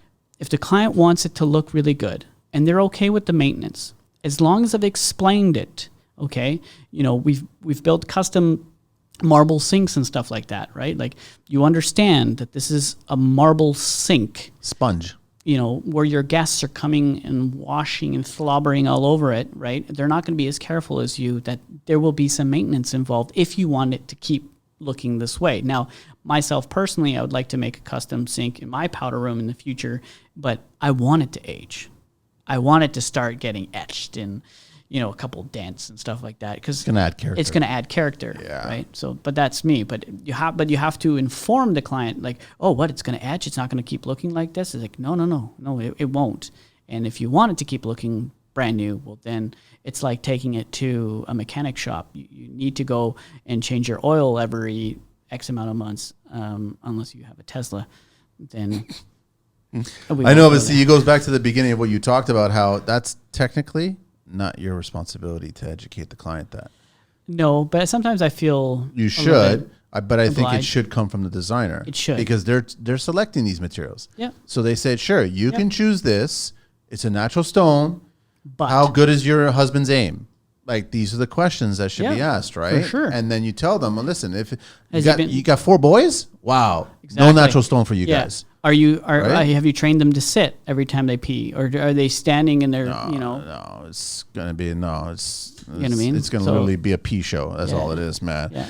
Larry, pleasure seeing you again, bro. www.keytile.ca, and it's info@keytile.ca, and it's on Instagram at @keytile and also @key surfaces. Let's do the 12 questions again. Just going to do one quick shout out. Sure. For, I know I'm wearing his shirt. It's from Centenny Tile out west, but they've actually done jobs out here in Montreal, Toronto, some of these bigger projects. This is kind of like one of like the last like mom and pop shops, at least I know out west. So when I see mom and pop, like, you know, the father works there, the son, all the daughters, like it's like a family, tight knit. Obviously they hire other people as well, but like, where are they located? What's the, do you know? They're in Burnaby, okay, in the Lower Mainland, but they also do projects across Canada. They'll ship. Yeah, they'll ship, right? You know, hotels, like bigger projects. They'll do high-end residential, medium, like they'll do development stuff. Nice. They have tons of product in terms of like tile stone and stuff like that. And then they also do the materials, so they carry latticrete in particularly. But like it's so nice because like the ProSol has taken over our West Coast. So we had this great little kind of more locally owned company before. It was called Pacific Rim Flooring. And it was a little bit more relaxed and a lot of people with a lot of information and stuff like that. And then they got their foot in the door, ProSol, then bought them out. And then they've combined all these stores. And then a lot of these people don't have a place to go anymore. They only have that. And we try to support these still smaller, the mom and pops. these companies that, don't have 56 stores nationwide, and they're just trying to gobble up. That's all they're doing, is just trying to keep gobbling up all these small people, right? Like all these smaller companies, right? Because these companies, these smaller companies are paying their employees better. They're treating them better. Yeah. You know, these you know, I'm not trying to downface, but they do. You see this, like all the old school guys that I used to know that I could call upon at a pro sol, they're all gone now. Because like they just keep getting pushed out the door, right? They didn't want their 25-cent raise. No. They're not going to stay anymore, right? So like they just get pushed and pushed and pushed and pushed until like they're all dispensable. They don't care. Like whatever, we'll just find some other person that doesn't really like their job and come and work for us for a little bit, and then they leave. I don't care. We'll just it's hire interesting. somebody The tile, the else. stone material suppliers, that whole landscape changed as a result of the bullshit pandemic, right? Like it completely dramatically changed. It just, I guess you saw the corporate side of the world come in and just take over, and now I don't see the customer service being treated or being presented to tradespeople anymore. Mm-hmm. I think you're just another person that comes in and buys something, and that's it. Yeah, you're just another monthly. Okay, how much is he spending here? He's spending 5,000, 500, 10,000. I'll treat you a little bit better if you spend a lot of money. Exactly, and even that you don't always get. What is your favorite construction word? I know we've done these before, but not on camera. Construction word. Word. It has to be a word. Could be a phrase. I'll make it a phrase. Make it a phrase. I can change these rules anytime I want. I probably said this before. So the phrase would be, it's never a problem. There's always solutions. That would be my favorite. No stress, just success. Yeah. That's what I've heard from an Irishman. Oh, yeah, okay. What is your least favorite construction word or phrase? That can't be done. What turns you on in construction?